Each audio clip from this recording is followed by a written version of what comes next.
পদ খারিজ মামলায় তৃণমূল ত্যাগে 20 জন এনসিপিআই সাংসদকে সুপ্রিম কোর্টের নোটিশ।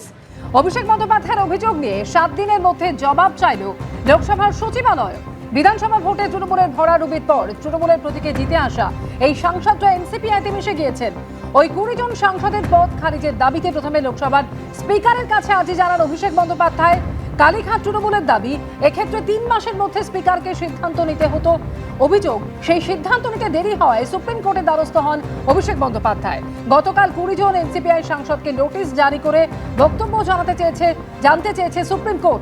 প্রধান বিচারপতি সূর্যকান্ত, বিচারপতি জয়মাল্য বাগচি এবং বিচারপতি ভি মোহনার বেঞ্চ সাংসদদের বক্তব্য জানতে চেয়েছে।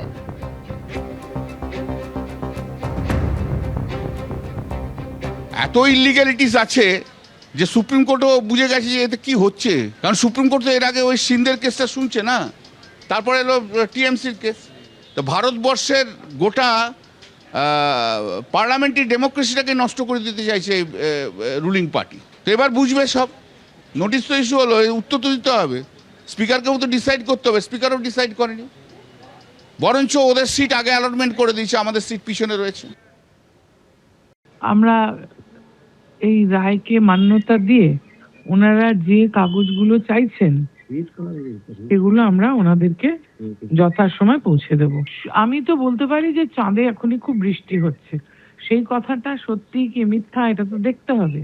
মহামান্য আদালত কি বলেছেন আমরা রুলিংটা হাতে পাবো, পেয়ে যেভাবে ওনারা চাইবেন আমরা সেইভাবে ওনাদেরকে যা যা চাইবেন সবকিছু কাগজ দিয়ে দেবো। বিধানসভা আমাদের স্বীকৃতি দিয়েছে, আমরা মূল অপোজিশন পশ্চিমবঙ্গের বিরোধী দলের নেতার স্বীকৃতি আমরা বিধানসভায় পেয়েছি। আজকে বিরোধী দল নেতা সহ বিরোধী চিফ হুইপ এবং পুরো বিধানসভা আমাদের নেতৃত্বে অপোজিশনের যা যা দায়িত্ব বর্তায় আমরা অরিজিনাল তৃণমূল হিসাবে আমরা সেই স্বীকৃতি পেয়েছি। ক্যানিংয়ে মাতলার চরে সরকারি জমি জবরদখল করে বৃদ্ধাশ্রম তৈরির অভিযোগ সামনে এসেছিল আগেই, আর এবার জমি খালি করার নির্দেশ দেওয়া হলো ক্যানিং পশ্চিমের বিধায়ক পরেশরাম দাসকে। 15 দিনের মধ্যে জমি দখলমুক্ত করতে বলা হয়েছে কালীঘাট তৃণমূলের এই বিধায়ককে। বিঘা বিঘা সরকারি জমি জবরদখল, মাতলা নদীর চর জুড়ে বেআইনি নির্মাণ, তৈরি হয়েছে বিশাল বৃদ্ধাশ্রম, প্লট করে বিক্রি করা হয়েছে সরকারি জমি। ক্যানিং পশ্চিমের তৃণমূল বিধায়ক পরেশরাম দাসের বিরুদ্ধে এমনই গুচ্ছ অভিযোগ সামনে এসেছিল। এবার কালীঘাট তৃণমূলের এই বিধায়ককে নোটিশ ধরালো ক্যানিং মহকুমা শাসকের দপ্তর। 15 দিনের মধ্যে চাঁদমণি বৃদ্ধাশ্রমের জমি খালি করতে নির্দেশ দেওয়া হলো। 15 বছরে এরা গোটা পশ্চিমবঙ্গকে নিজেদের বাপের সম্পত্তি মনে করে নিয়েছিল, আর এই বাপের সম্পত্তি ভেবে গোটা ক্যানিং জুড়ে সমস্ত অবৈধ নির্মাণ। ক্যানিংয়ের চাঁদমণি বৃদ্ধাশ্রমে বড় বড় এসি ঘর, সামনে বিশাল লন, সাজানো পার্ক, পাশেই ভেরি, সেখানে বোটিং এর ব্যবস্থা, রাস্তার ওপারে একের পর এক রেস্তোরাঁ, দোকান ঘর। এসব ছবি আগেই সামনে এসেছিল। অভিযোগ উঠেছিল মাতলা নদীর চর বুঝিয়ে সরকারি জমি জবরদখল করে এসব অবৈধভাবে তৈরি করেছেন ক্যানিং পশ্চিমের বিধায়ক। পাট্টা করে সব বিক্রি করেছে, যারা কিনেছে তারাই তো বানিয়েছে।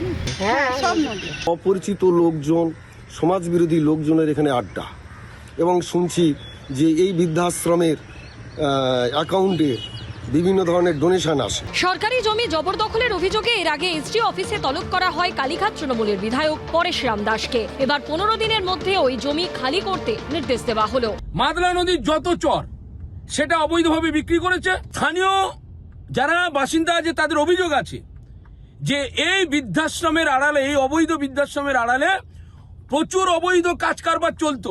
নির্বাচনের পর থেকে আমার বিরুদ্ধে একাধিক কেস, মারার কেস, ডাকাতি কেস, চুরি কেস, ছিনতাই কেস, বিভিন্ন কেস দিয়েছে। চাঁদমণি বৃদ্ধাশ্রম অবৈধ এই কথাটা বলার ক্ষমতা কারণ নেই। তারা বৃদ্ধাশ্রমটা ভাঙছেন না কেন? এই বৃদ্ধাশ্রমের পাট্টা দিয়েছে এই এলাকার বিএলআর ও ক্যানিং ব্লকে। মাতলা নদীর আরেক পারে ক্যানিং পূর্বে নদীর চর দখল করে ক্যাফে তৈরির অভিযোগ ওঠে প্রাক্তন তৃণমূল বিধায়ক শওকত মোল্লার ছেলে ইমরান মোল্লার বিরুদ্ধে। সেই বেআইনি নির্মাণ ভেঙে গুড়িয়ে দেওয়া হয়েছে। এবার কালীঘাট তৃণমূলের ক্যানিং পশ্চিমের বিধায়ককেও সরকারি জমি খালি করার নির্দেশ দেওয়া হলো। শান্তনু নস্করের রিপোর্ট, এবিপি আনন্দ, দক্ষিণ 24 পরগনা। এবিপি আনন্দ, এগিয়ে থাকে, এগিয়ে রাখে।